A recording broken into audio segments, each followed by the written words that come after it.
here to protest Jordan Peterson.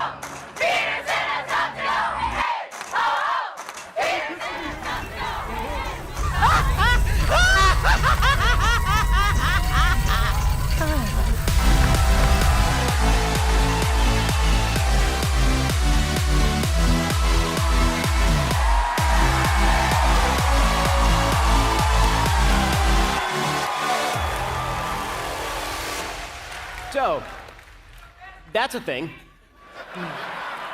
What's going on, everyone? Jeremy here from the Quarter. We've got a bit of news to report today. I was initially going to cover essentially what is going on with the Daily Wire.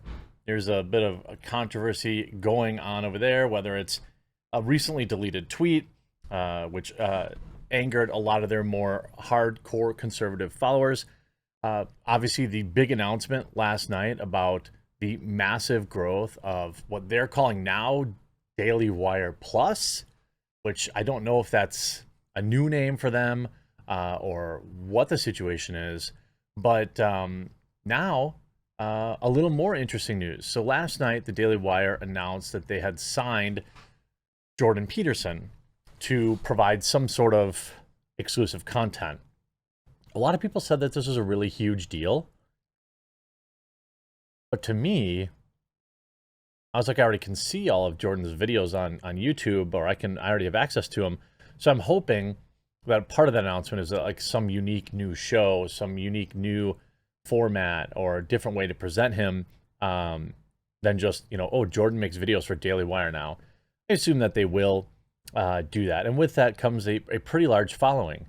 They also announced last night they had somewhere north of 890,000 paying subscribers for Daily Wire Plus, after making a $100 million commitment to creating content, animation and cartoons that are not politically motivated. Now, when Daily Wire launched their original programming, I think that my biggest concern was that it was just going to be the other side of the coin, that it was going to be like hyper-conservative content that is somehow, a different alternative, but really just more of the same. But after seeing several of the movies that they've put out and seen, behind the scenes, the people driving their content, I'm happy to kind of announce that their content, at least from what I've consumed, isn't exactly like, oh, we're just going to do right-wing action movies and stuff. They're just action movies, or they're comedies, or whatever. Maybe not every video is as good as good as you thought it would be. But I can say the ones that I've watched haven't had like this inherent political message to them, which I think rings true with a lot of people. No message at all, just being entertaining is a really good sales pitch. I mean, it's literally the sales pitch of coffee brand coffee. I mean, you're going to start to see a pretty big marketing push for us starting in fall from content creators all across the world, people who don't know me or know that, that I'm attached to the brand. And we're still running with the same kind of promotional adage, because it's true. Daily Wire which now boasts 890,000 paid subscribers. If you take an average of like $12 to $13, I mean, they're over 10 million a month revenue, and that doesn't include advertisers. It doesn't include their Razor revenue, which I don't know how that did, but it doesn't include that. It doesn't include all sorts of other kind of ad reads and stuff like that they do. So the Daily Wire is actually a behemoth, and the fact that they have probably nearly 1 million paying subscribers, they'll have more than 1 million paying subscribers probably by the end of this year, easily, proves that you can go out there and actually do it and start a streaming service. I mean, if you have a giant existing audience, but I mean, the day, it is something cool, and it's clearly self-sustaining. They just released the Gina Carano movie, lots of things going on.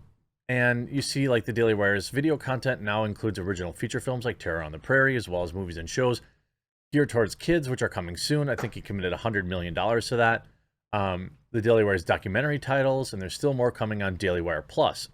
All those lines along Wednesday, the company announced that psychologist and author Jordan Peterson had signed a multi-year deal with Daily Wire Plus, with the latter set to handle the ad sales and distribution associated with the Jordan B. Peterson podcast. So essentially, kind of becoming a part of the Daily Wire, essentially, is what it looks like for Jordan Peterson. this is something that I've explored on my own channel. Obviously, I won't name names, but there's really only 2 places that would be a fit. Ultimately deciding that I've carved out enough to be happy with my operation. My 3 or 4 employees here on the channel, and the idea of relocating and starting over is not something that I really wanted to do, even if it meant more money. It just wasn't. I'm getting old for this game.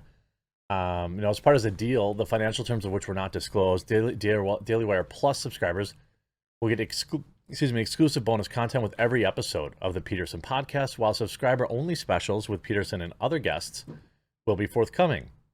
Peterson's show will continue on a twice-weekly basis, and his existing podcast and video library are now housed on Daily Wire Plus. Now, I don't know if that means it's removed completely from the internet.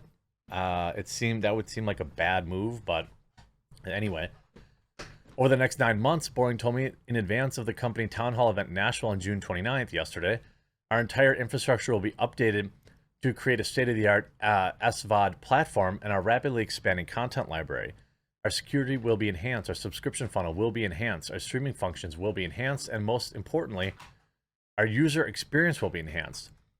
There's one thing in terms of the Daily Wire Plus that I think obviously needs a lot of improvement, is just being able to bring it up on your TV more easily, and, application development and things like that. This is a big jump. I have a pretty new TV in my living room, and I still can't, LG still hasn't given me an option to install the HBO Max app on it. And therefore, I don't watch HBO Max because I can't bring it up on my TV, and I don't want to bring it up on my stupid laptop and then sling it over there. I don't like doing that. When I have time for TV, I don't have time to screw around.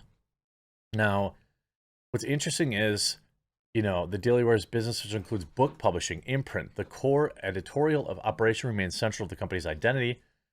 For example, the company produces 250 pieces of content a day, including several dozen written articles. They've certainly seemed to scale back down the written stuff. The video stuff obviously does better for advertising and things of that nature, but it's something really impressive that they've built. Now, the next day, or at least this is when the news came out, because I think he tweeted this a while ago, Twitter suspends Jordan Peterson for tweet about Elliot Page's trans quote-unquote sin. Jordan Peterson has reportedly been suspended from Twitter following a post about a trans actor, Elliot Page, that violated the platform's rules. Screenshots posted online show the tweet in question from the Canadian clinical psychologist account, which reads, "Remember when pride was a sin?" And Ellen Page just had parts of her body removed by a criminal physician. I would think that that's a reasonable, he's with his free speech rights to do so. But we know that Twitter, there's one group of people that you cannot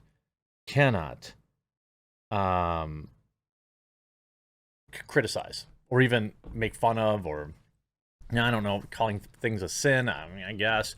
I doubt that Ellen Page is a particularly religious person, so I don't think they care. But he wrote, I penned an irritated tweet in response to one of the latest happenings on increasingly heated culture battlefront, Peterson told the National Post. As far as Peterson is concerned, the temporary suspension may as well be a ban, because he would, quote, rather die than delete the tweet in question, he said. There are no rules on Twitter except don't do what we don't like today, he said. There is always applied post hoc by algorithms and idiots bent on maintaining their woke superiority. Peterson's daughter, Michaela Peterson, posted a screenshot of the message her father received from Twitter notifying him that his account had been limited.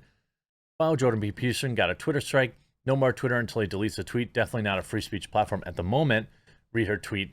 It'd be interesting to see if a lot of these people, the Babylon Bee and Jordan B. Peterson,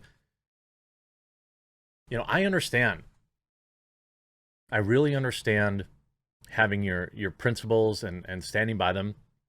But also, I would say you're taking yourself out of the conversation.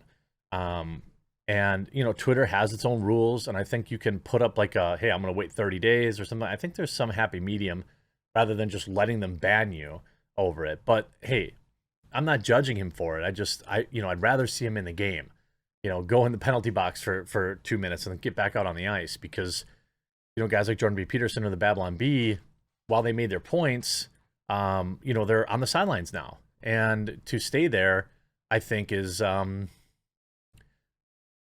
admirable, but also I think a net negative that, you know, I'd rather see them out there battling it out. Now, does Jordan B. Peterson care? No. He's recently been, you know, essentially having some serious ratio issues on Twitter.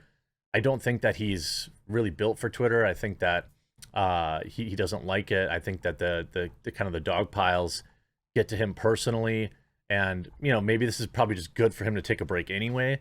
But it is pretty curious that you know, Twitter brings us up a tweet from June 22nd, a week later. They reported. I'm not sure anything he said was actually against terms of service, but like he said, it changes on the fly anyway. I hope you enjoyed this video. We'll talk to you again real soon.